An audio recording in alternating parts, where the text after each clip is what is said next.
Merci bien, Christelle. Donc, je vais partager mon écran. Du coup, moi, je vais vous, parler de l'évolution du périmètre du CNU. Alors, bien évidemment, dans la suite, les collègues reparleront des différentes sessions individuellement les unes des autres. Donc, vous aurez peut-être des questions sur toutes les sessions, mais soyez rassurés, on reviendra en détail sur chacun de ces éléments. Moi, je vais essayer plutôt de vous donner une perspective historique et de voir comment les missions du CNU ont évolué, sont en train d'évoluer, qu'est-ce qui change.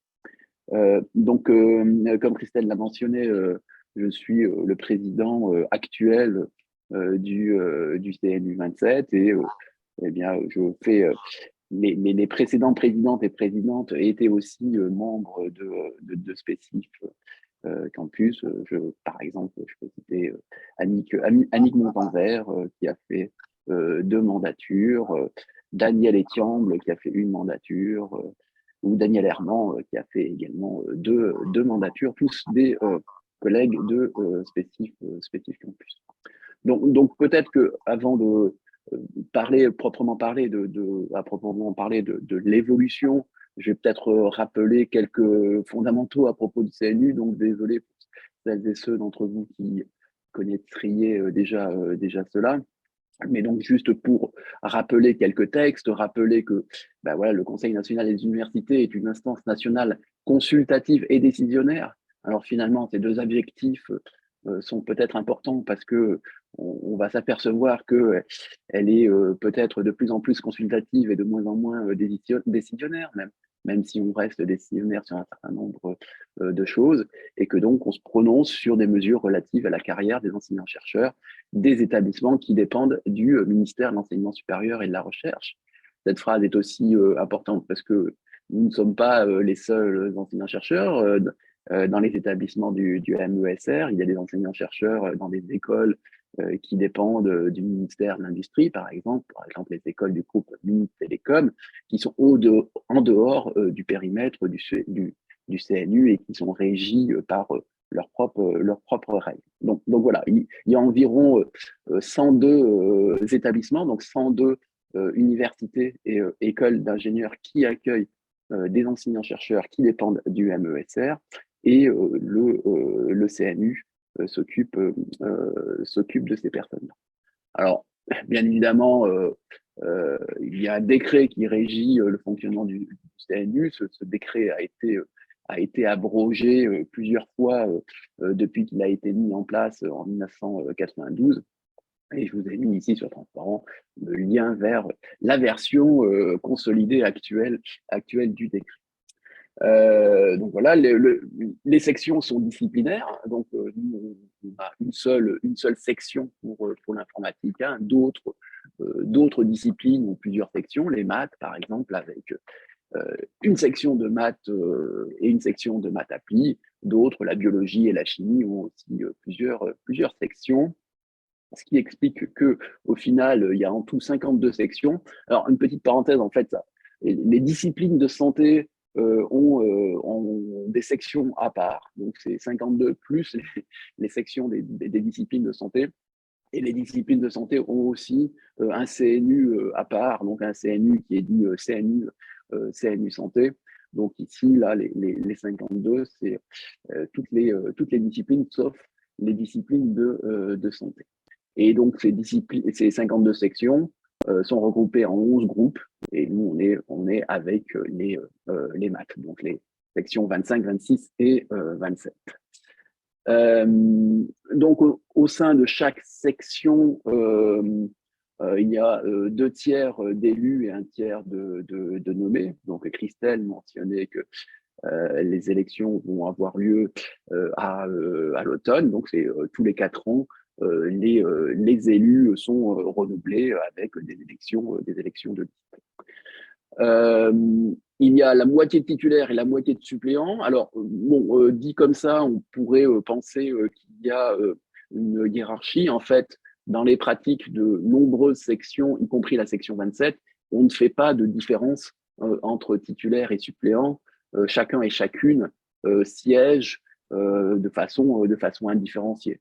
C'est juste plus, en fait, finalement, une répartition des tâches. On fait en sorte de se répartir le travail au cours de l'année et de façon à siéger un petit peu moins souvent. Donc voilà, c'est plutôt on va dire des binômes que vraiment des titulaires et des suppléants. En fonction de leur taille, il y a plus ou moins de monde dans chaque section du CNU, entre 96 et 36.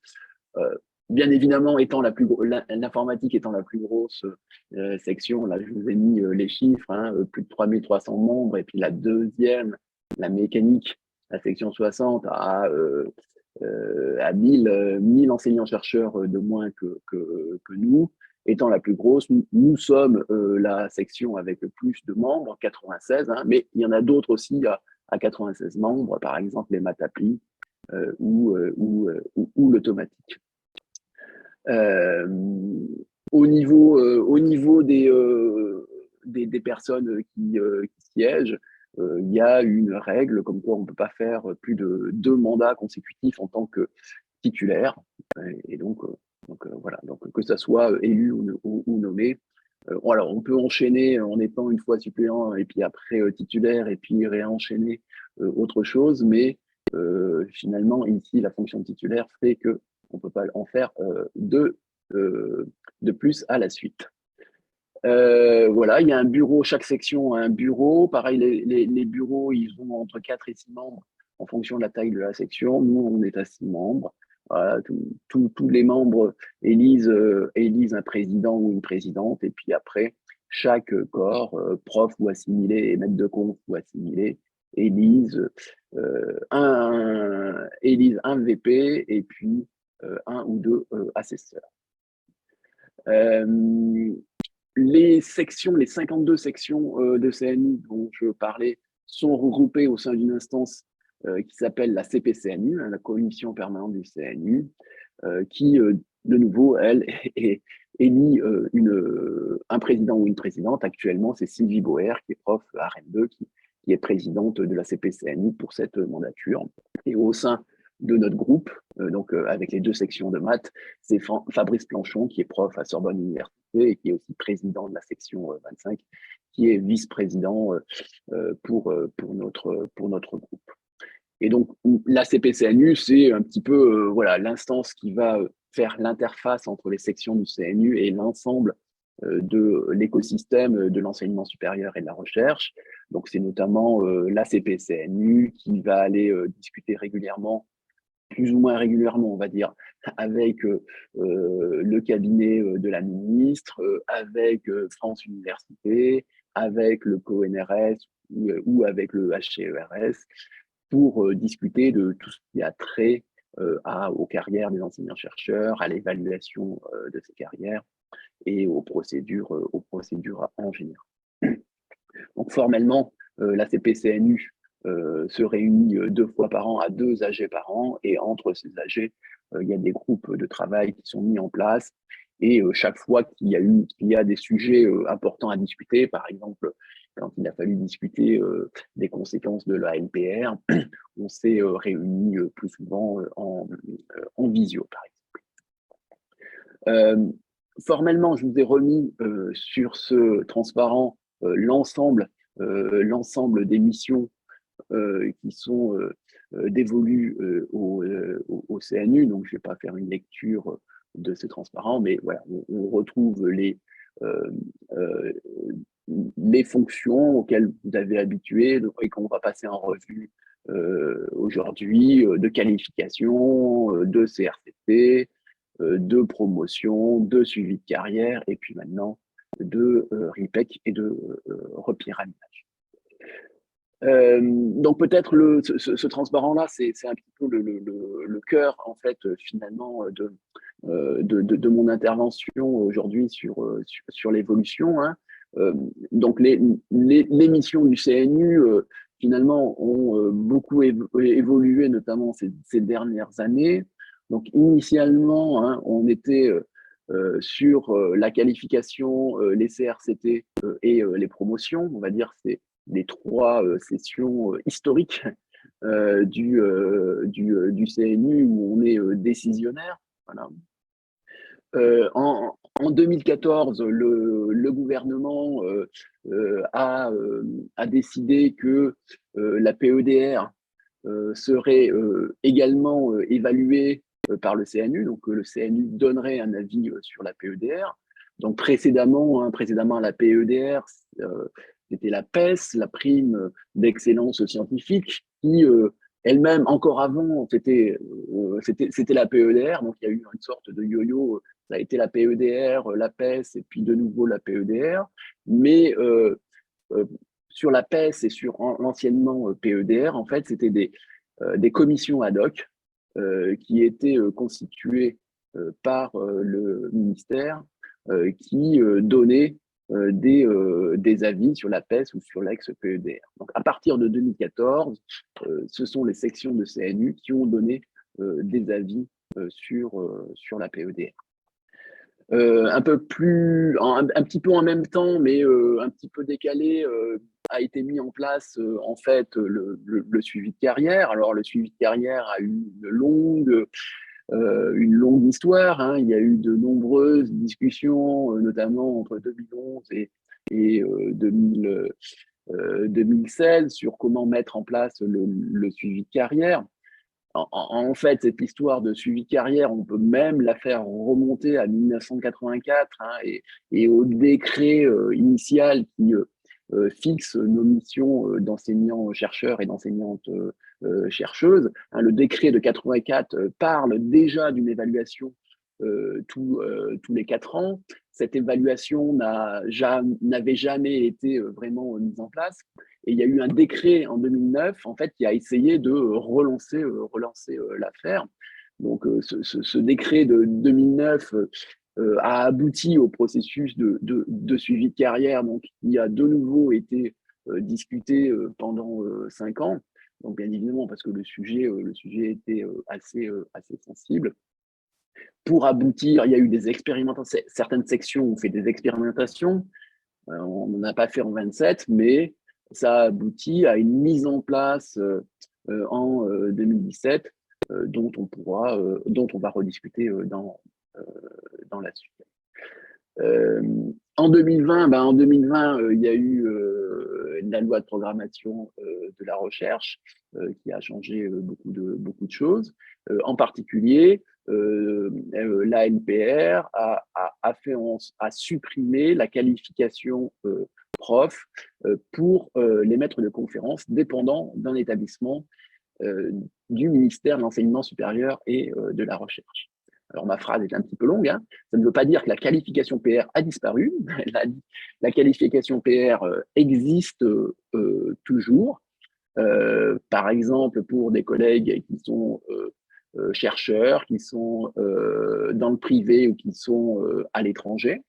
Mais pour les maîtres de conf des universités et des écoles dépendantes du MEESR, il n'y a plus besoin de qualification. Et donc, en 2020, ça a été la dernière session de qualification habituelle. Il y en a encore, hein, mais avec les réserves que je viens de mentionner.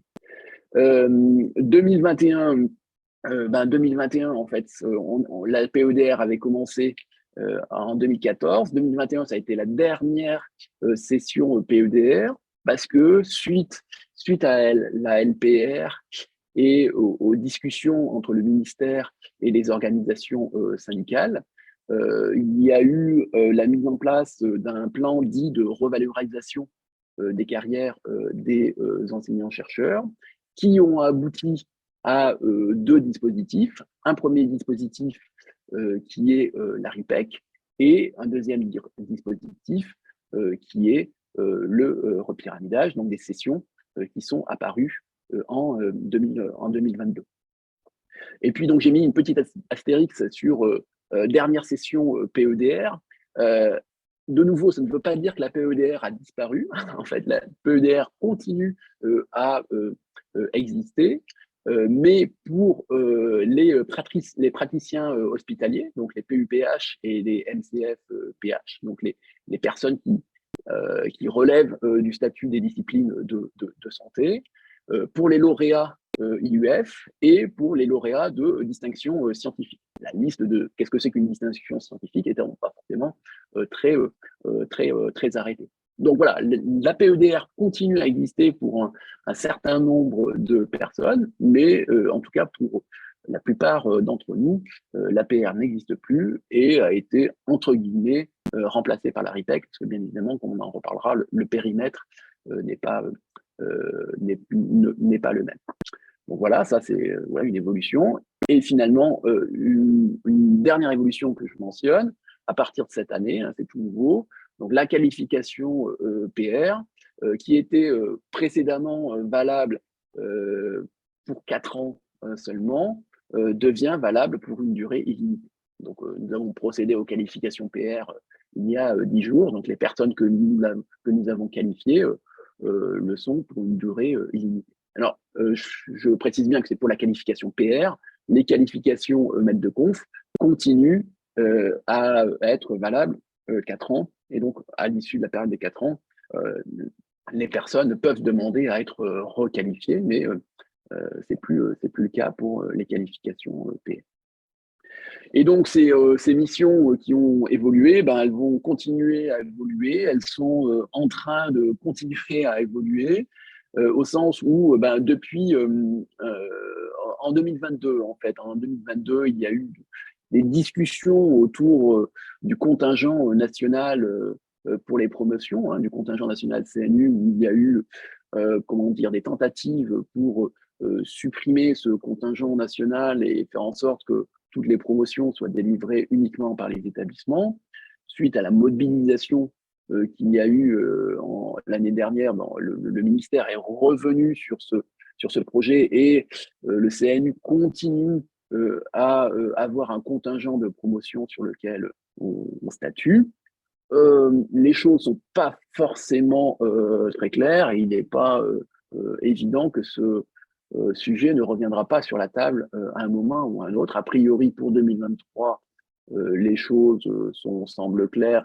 On continue à avoir un contingent national. Je ne m'engagerai peut-être pas pour les années suivantes. En 2023, le suivi de carrière change aussi.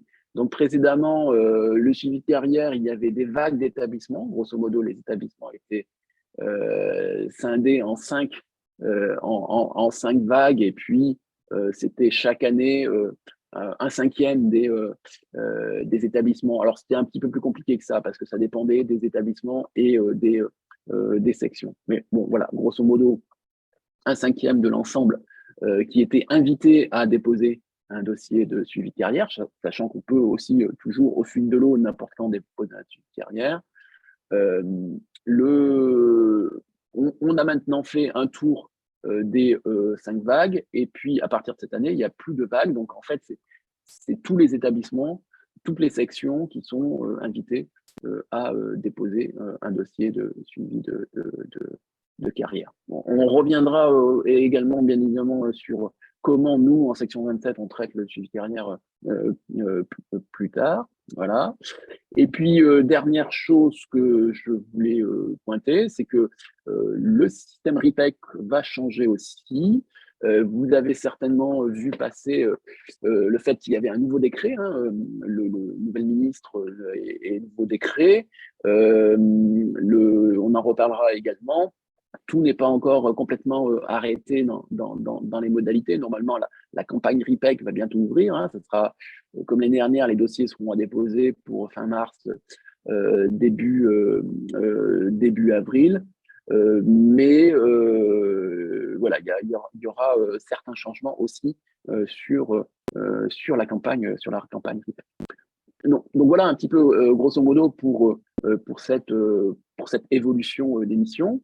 Et puis, je dirais qu'il y a des choses, alors c'est peut-être des non-évolutions, parce que ce sont des choses qui ne sont pas dans l'orbite du CNU, mais ce sont des choses qui sont apparues ces dernières années et qui finalement échappent au CNU. Donc, à proprement parler, ce ne sont pas des évolutions parce qu'on n'a jamais eu à les traiter, mais ce sont des évolutions de nos métiers, de nos statuts, de nos dispositifs qui, en fait, sont gérés maintenant uniquement par les établissements. Donc, je pense en particulier aux chaires de professeurs juniors sur lesquels le CNU n'a rien à dire.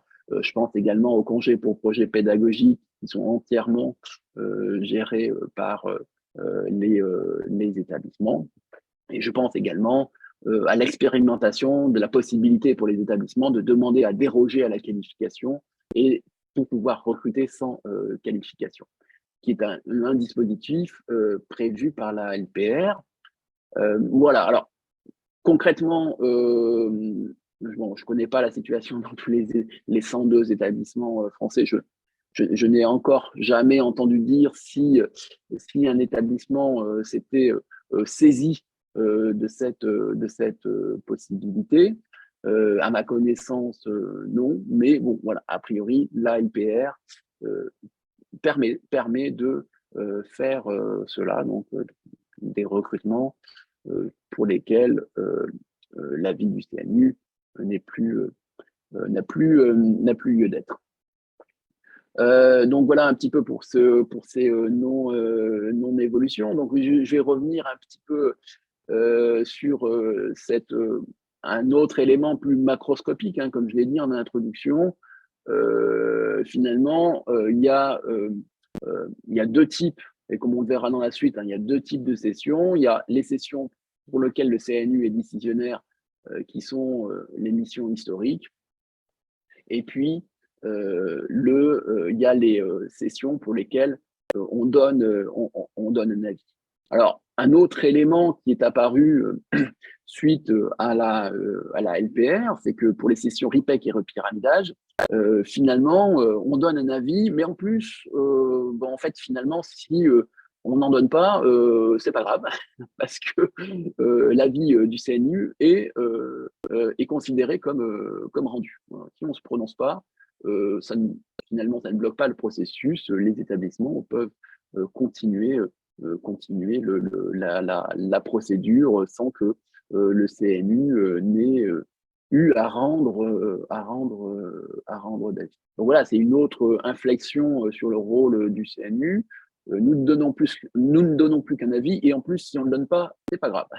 Bon, voilà, vous en conclurez ce que vous avez envie d'en conclure sur cette évolution. Alors après, à contrario, l'avis, le CNU donne un avis. On peut se poser la question de savoir si l'avis donné par le CNU est suivi par les établissements, hein. Je pense que un intérêt du CNU est bien évidemment pour les établissements d'avoir un regard extérieur sur les dossiers, de pouvoir faire expertiser les dossiers par des personnes qui sont moins en conflit d'intérêts que des collègues, même d'autres disciplines que l'on peut côtoyer au jour le jour. Et donc, on peut regarder finalement comment les établissements se saisissent de l'avis du CNU. Donc là, la PEDR n'existe plus, mais du temps de la PEDR, on regardait comment nos avis étaient pris en compte. Et en fait, globalement, les avis sont quand même suivis très majoritairement. Donc, pour la PEDR, on classait les dossiers en groupe des 20%, groupe des 30%, groupe des 50%. Et comme je l'indique sur ce transparent, 99% des personnes qui étaient dans le groupe 20% obtenaient la PEDR, 75% de celles et ceux qui étaient dans le groupe 30%, et pour le groupe 50%, à quelques exceptions près, les collègues ne l'avaient pas. Donc, ces stats que je présente pour 2020, la tendance était identique en 2021 et les années précédentes. Donc, globalement, on peut dire que voilà, pour la PEDR, à quelques exceptions près, les avis du CNU étaient suivis. Les 75% pour le deuxième ensemble, un ensemble 30%, finalement, étant certainement plus dû à des politiques d'établissement où certains établissements ne choisissaient d'attribuer la PEDR qu'aux collègues qui étaient dans le groupe 20%. Alors, on n'a pas encore. Alors, si, les collègues qui ont obtenu la RIPEC le savent, les statistiques n'ont pas encore été consolidées au niveau national. Par contre, on a les statistiques pour le repyramidage. Et donc, même question, on peut regarder, est-ce que l'avis finalement du CNU est suivi par les établissements? Donc, cette année, au repyramidage, il y a eu 263 dossiers qui ont été examinés. Nous avons donné, le CNU 27 a donné dans ses avis à 121 dossiers une phrase qui recommande l'audition. Donc voilà, il y a 121 dossiers pour lesquels on a jugé que le candidat ou la candidate méritait d'aller en audition. Au final, il y a eu 69 promotions, dont 59 qui ont eu la phrase du CNU qui recommande l'audition. Donc, grosso modo, on peut dire que voilà, dans plus de 80% des cas, l'avis du CNU et la décision de l'établissement a convergé. Donc, c'est quand même plutôt positif et rassurant sur la façon dont les établissements se saisissent des avis du CNU. Voilà. Et donc, c'est des avis qui ont un impact positif, hein, à plus de 80%, dans plus de 80% des cas. Voilà donc un petit peu pour cette question sur comment les établissements se saisissent des avis du CNU. Donc je vais pas rentrer dans le détail de chaque session qui, comme je l'ai dit, hein, sera adressée par mes collègues dans les interventions suivantes. Mais là, je vais peut-être juste donner des éléments généraux sur la façon dont on travaille au sein du CNU et ce qu'on essaie de produire pour chacune des sessions. Donc, en amont des sessions, nous rédigeons des notes pour les candidatures. Donc, vous connaissez certainement le site du CNU 27, cnu27.unif-lille.fr. Sur ce site, vous avez pour chacune des sessions, des notes avec des conseils pour la rédaction des dossiers et puis un certain nombre de critères que nous essayons d'expliciter sur la façon dont nous étudions les dossiers. Donc, je vous recommande fortement, quel que soit le dossier que vous faites, d'aller consulter ces notes. Nous avons quasiment systématiquement des visios de préparation des sessions. Hein. Pendant la session, bien évidemment, on présente tous les dossiers, quels qu'ils soient. Hein. On délibère, mais ce travail de délibération, en fait, il est préparé en amont, bien évidemment, par les rapporteurs qui étudient en détail les dossiers, mais aussi par des visios que nous faisons notamment pour nous caler sur les critères, pour rappeler le fonctionnement et puis pour adresser toutes les questions d'ordre général sur comment traiter tel type de dossier ou comment prendre en compte tel type d'activité. Donc, voilà. Et puis, en aval de la session, nous rédigeons des comptes rendus. Pareil, je vous invite à aller sur le site pour prendre connaissance de ces comptes rendus dans lesquels nous faisons une analyse à la fois quantitative sur les pourcentages, sur les taux de sélectivité, sur les taux de qualification, etc., mais aussi sur lesquels on essaie de faire une analyse qualitative sur ce qui nous a marqué, interpellé dans les dossiers, sur des recommandations qu'on peut de nouveau faire aux collègues qui soumettent qui soumettent des dossiers. Voilà, bien rédiger un dossier, c'est aussi souvent une étape pas suffisante, bien évidemment, mais c'est déjà un grand pas pour finalement faire en sorte que toutes les activités que l'on fait soient bien prises en compte. Et puis, tous les ans, nous rédigeons également un rapport d'activité qui fait le bilan de nos activités de l'année. Donc, une nouvelle fois, je vous invite à aller consulter le site pour voir, pour prendre connaissance du contenu de ce rapport. Nous avons une charte de déontologie. Alors, il y a une charte de déontologie qui est commune pour l'ensemble des sections du CNU. Après, il y a un certain nombre de règles que nous appliquons en plus au sein du CNU 27. Donc, je vais pas les lire, mais vous les retrouvez sur ce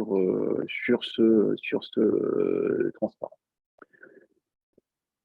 Autre élément important de fonctionnement que nous mettons en place pour toutes les sessions, nous mettons en place un référent ou une référente parité et égalité des chances.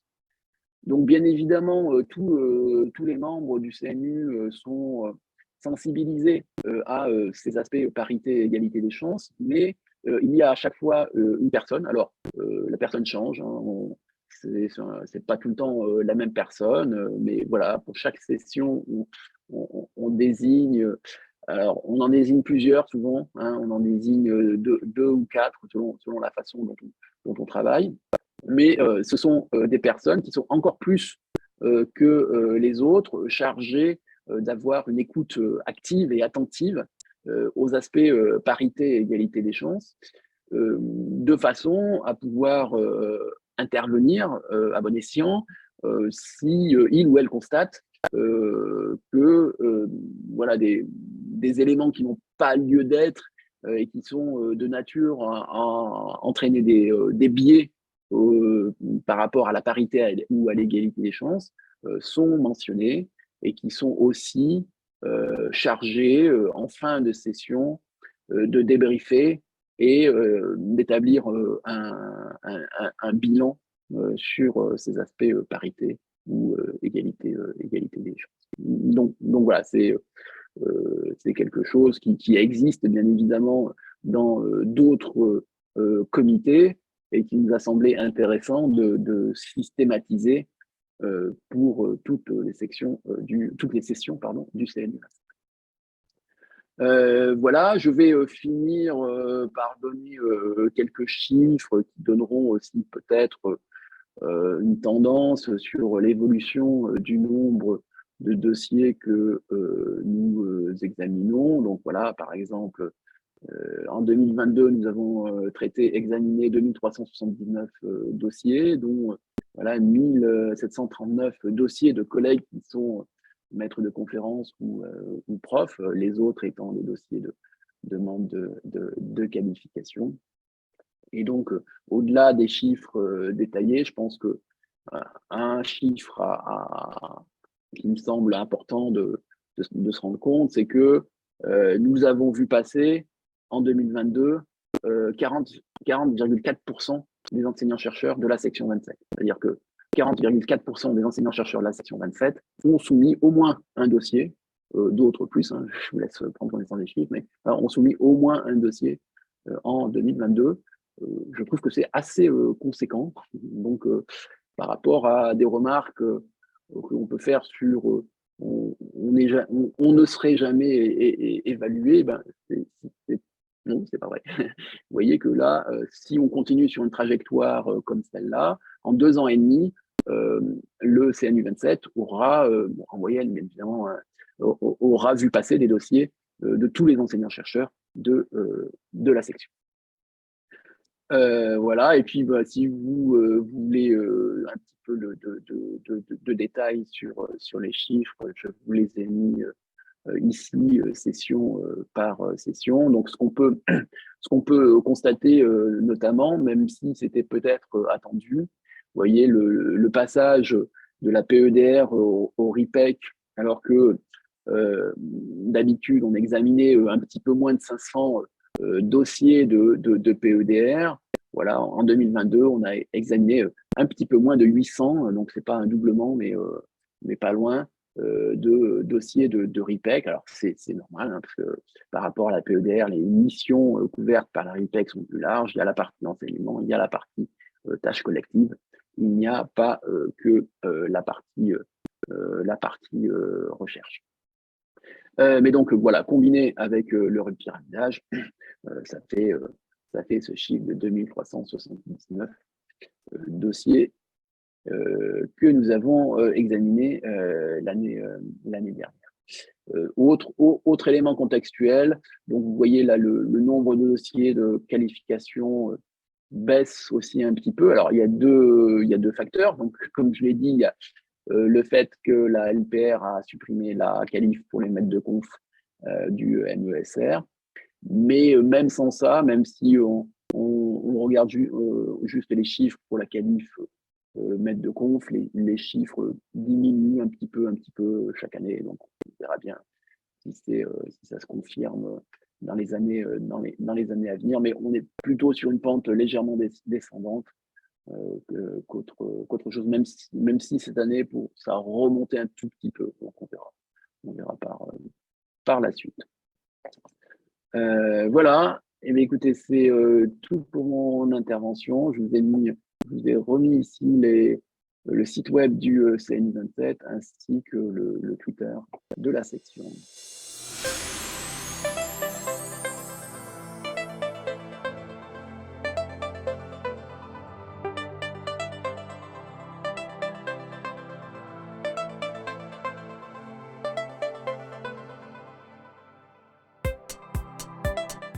Alors, bien évidemment, la réponse est oui. Et alors, en fait, ça dépend pas du tout du CNU. En fait, le changement de section ou passer son HDR dans une autre discipline que sa discipline d'origine ne relève absolument pas du CNU. On ne nous demande pas notre avis. C'est quelque chose qui est géré uniquement par les établissements. Donc, pour la question de l'HDR, bah oui, c'est à voir avec votre labo, votre école doctorale, votre commission recherche, donc de décider quelle est la discipline dans laquelle vous souhaitez passer votre HDR. Donc voilà, c'est purement local, le CNU n'a rien à dire. Et si j'étends un petit peu la question de savoir si on est maître de conf, si on est prof, comment ça se passe si on veut changer de section, au hasard, passer de 61 à 27, mais c'est valable pour n'importe quel autre cas, bien évidemment. De nouveau, le CNU n'a pas son mot à dire. C'est à vous à gérer ça en interne avec votre établissement. Alors, en général, il y a différents avis qui sont demandés, pardon. Bon, on peut imaginer au moins un avis du labo et puis mettons du labo de départ et du labo d'arrivée si dans des sections différentes, et puis après de la commission recherche. Mais la décision de faire recenser quelqu'un dans une section plutôt qu'une autre ne relève absolument pas du CNU, on ne nous demande pas notre avis, et c'est quelque chose qui est géré totalement par les établissements. Donc, si vous voulez changer de section, rapprochez-vous de votre labo, rapprochez-vous de votre commission recherche.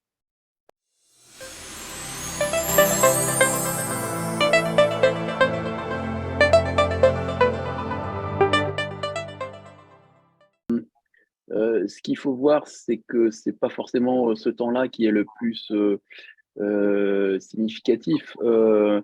Il faut voir, c'est qu'il y a une étude préalable qui est faite du dossier par deux rapporteurs ou deux rapportrices qui vont y passer 1 heure, 2 heures, voire plus selon la densité du dossier. Après que, comme l'a expliqué Florence, par triplette, il va y avoir une vidéo de synchronisation qui va durer 2 heures, 3 heures, voire plus, pour harmoniser la vie sur les dossiers.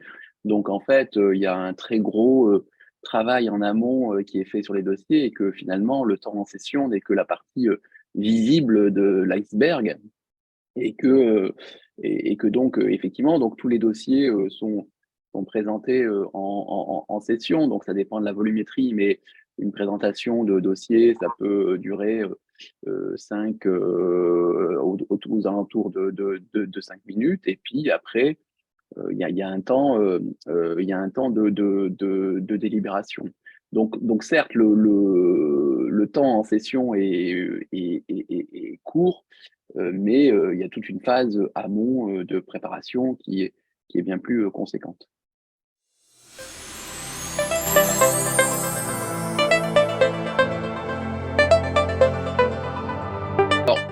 Donc le C actuellement, la sémantique du C, c'est réservé. Hein, c'est pas insuffisant. Précédemment sur la PEDR, effectivement, il y avait 4 gradations. Alors c'était pas D, c'était I pour justement insuffisant, mais c'était insuffisamment renseigné. Donc il y a un petit peu un glissement sémantique. On essaie de lutter contre le glissement sémantique ABC, mais c'est très dur parce que en fait normalement c'est pas ça les avis, hein, c'est pas ABC les avis, c'est très favorable, favorable, réservé, mais c'est vrai que même nous des fois par facilité on fait ce Cet amalgame. raccourci. Oui. Ouais, voilà, c'est ça. Donc c'est bien réservé la dernière gradation. Bon, autant que je sache, il n'y a pas eu, non, il n'y a pas eu de discussion pour revenir à 4 gradations comme il pouvait y avoir du temps de la PEDR.